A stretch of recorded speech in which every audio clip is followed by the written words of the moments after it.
Kardom Karbi Anglong pinini liya ko puthot wang thula na litum kilang bomma te kaching honai channel Karbi TH 2.0 along lapen aprang sika do kavela nili video mate nili channel long kilang ara duan pansta me nili hin mate Karbi TH 2.0 hin pansta me Kardom pajri iglo Kardom lapen non kilang bom na litum la Karbi TH 2.0 channel long jong saki milang pole subscribe iglo lapen adung het bell arjan ta dui dakan na litum ber pon igder no lalo polte monon pit nili kapre kapre ga video le upload stame na litum kilong da prangi mate kilang long da prangi aphan no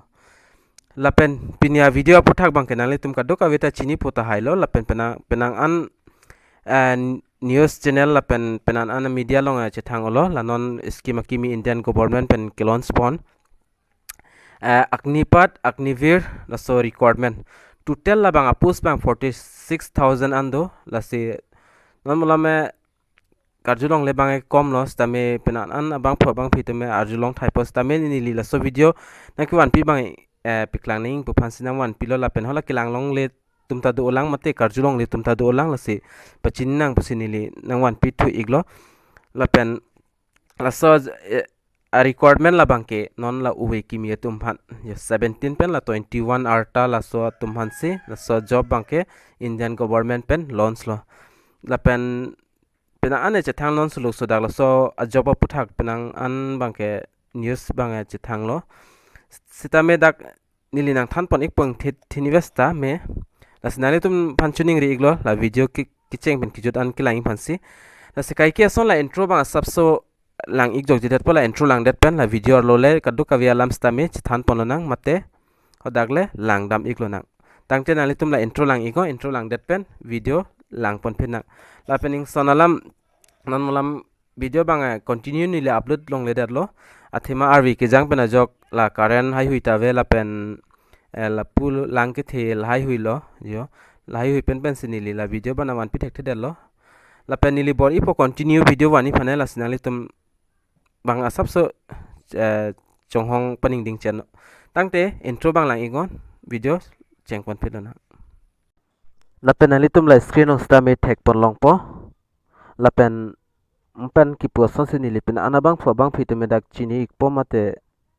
Arjulong ikpo la so puthak bangke Agneepath AgniVeer requirement 2022 apply online da post do 46,000 post do la so post aputhak la sabso dagni li ingthe thini west taminali tuman nang than pachini ikpo mate nang than pon ikpo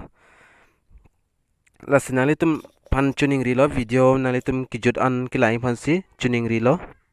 lapen ladakh ta nali tum thek ponlang po Agneepath AgniVeer requirement 2022 Indian Navy Indian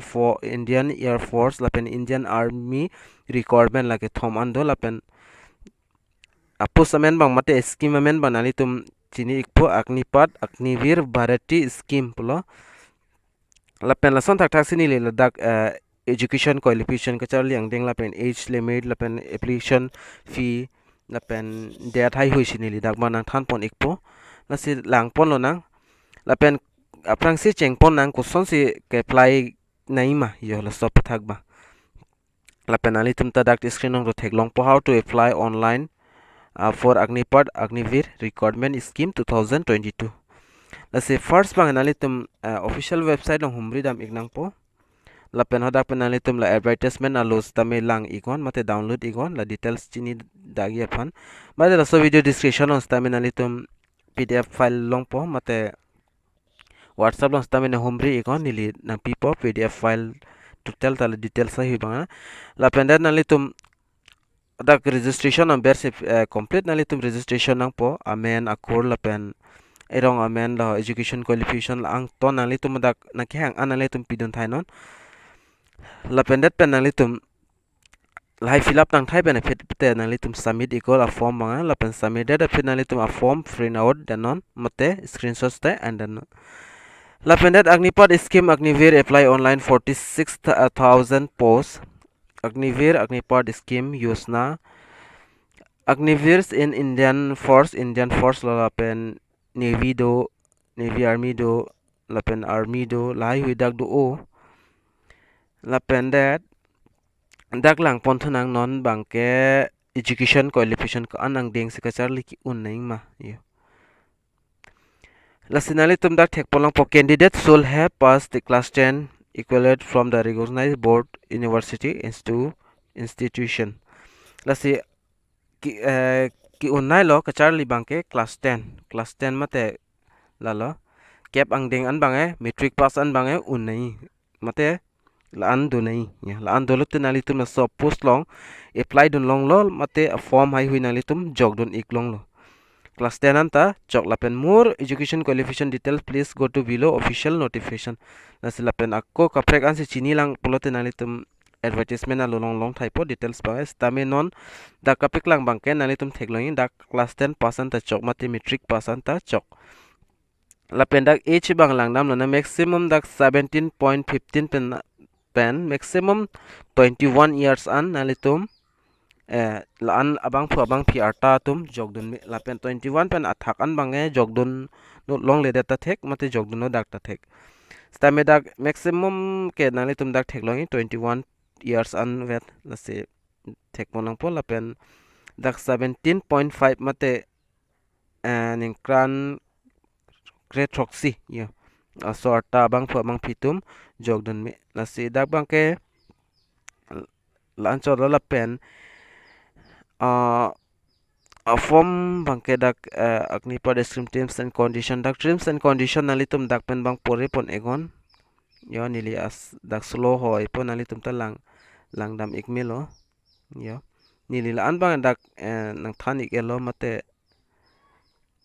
nang piklang ik edat polas nalitum ta lang dami pula so video description os tame link do la pen details ai hui alam nalitum chining tung pulote lang dam igo mate advertise alos tame nalitum download igo la pen benefits of the AgniVeer la si dak ppr benefit malong dakal tok pon thailo la pen that important that bang nalitum dak lang dam ik tame Agneepath AgniVeer bharati scheme announce the 14 ani si so scheme apthak bange announce ponlo la pen salary details bang lang dam lo nang salary details bang dak first years bang dak 30,000 an longi la pen next second years long bang nalitum 33,000 la pen third years ma ningkan thom pen note nalitum ningkan thom an pleng lo pole dak 36 an du longi la pen ningkan pli an se chok lo pole dak 40,000 an longi yeah for more salary details please go the hola notification of simple lang dam tola la pen nalitum thek longi hoda notification no ngote advertisement alo lo la pen fee details bang da nalitum thek longi fee details bang for general OBC SC la pen BC EWS candidate application fee nil mane nangne sikang sita nangne la suppose along ki jog dunia abang ki sikang sita nalitum pan anam ta ne la pen kai apply ning ke bang ke nalitum online pen se apply iknang po la pen job location bang da all India lo la pen eligibility candidates can apply official website by 30 June or at click on the below to how to apply on the link sidak 30 June an sidak last date bang pipon lo ase prabjin penali tumning dog ning ke hangtum apply don igon la pen long vegi pusi ning thelo la pen selection process bang dak process details bang nali tum notification os long po mate advertisement alo silong po la pen total alam bang nali tum la advertisement alo si long type po la pen nali tum dak thek pon longi dak link da dak pen long pon type Navy Army Air Force kolo bang long nalitum ki jog denima mate ka apply denima la bangke nalitum dak pen long type la se advertisement alota nili nam piklang pon ikpo a subsovets tame nalitum theklong la hello advertisement alolo nili da screenshot se ender lo stame nili long la PDF file sido la nalitum details brief Agneepath scheme for enrollment in Indian Army Force pulo dak la pen kitok do ulo dak la sila an kitok bang anili na piklang pon thek that po la si la screenshot bang si ender lo la pen la thank si lo screenshot la pen dak eligibility bang nalitum all Indians all classic la pen age limit am pen ateng lo la pen medical standards da dak pen thek polong po uniform la pen kapre training the assignment lai hunali tum dak pen long pon thai po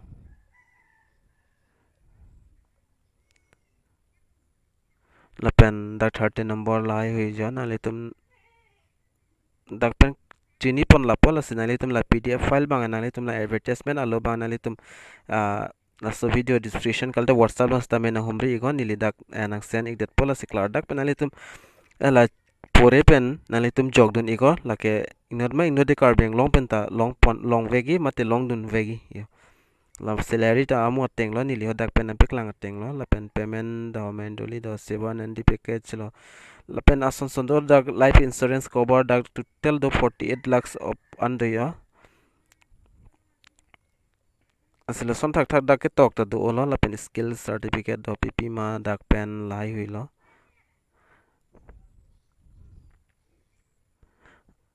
ya la dak pen do thailand alitum theklong thaipo ya la hello la sining hang hang tum apply no mate jogdun iko la se nili 100% an bange na pitekte dalo la se tuning rilo kadu ka be phanta Karbi lang dwara do an phans tame ningke hang hang abang phu abang phitum jogdun igon athema dak apus ong tan dak makes 48 ando 48000 ando la se jogdun igon la penali tum video kan ma share on la ta share ik tha la karjulong le tum tu uta hailang la sinali tum whatsapp long sta me la pen kapre social media non mula me facebook do instagram do la pen kapre dim ta do la sinali tum kan ma share on share ikon la si imithang ili karbia khai dum ta paprang dunia pha lan cholo pinya video long banga la sinali tum la so video kilang pena subscribe sta chini pop sining thelo la sila son sona video kilang long bom ya phanali tum na karbiti 3.0 channel ma subscribe iko la pena dung head bell jan di dakta ber pon iko la lo pele munan pini lika freka video la upload tambe nali tum mobile long kilong da prai mate nali tum kilang long da prai ya phano la pinya video long wal an cholo do me thakme kadu kavi karbiti 3.0 kilang ara do an phas tambe nilhin pen Kardom